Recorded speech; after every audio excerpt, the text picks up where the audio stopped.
ప్రధాని Modi కన్యాకుమారిలో Swami Vivekananda rock memorial దగ్గర 45 గంటల పాటు ధ్యానం చేయనున్నారు. ఎన్నికల ప్రచారం ముగిసిన తర్వాత సాయంత్రం నుంచి రేపు సాయంత్రం వరకు ధ్యాన మండపం దగ్గర మెడిటేషన్ చేయనున్నారు.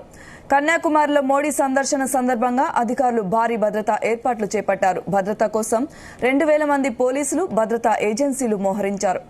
రాక్ మెమోరియల్, బోట్ జెట్టి, హెలీప్యాడ్, ప్రభుత్వ అతిథి గృహం వద్ద భద్రతా ఏర్పాట్లను అధికారులు పరిశీలించారు. 2 రోజుల పాటు పర్యాటకులకు బీచ్ లోకి అనుమతి లేదని తెలిపారు. ఇవాల్టి నుంచి శనివారం వరకు బీచ్ లో ఆంక్షలు ఉన్నట్లు అధికారులు తెలిపారు.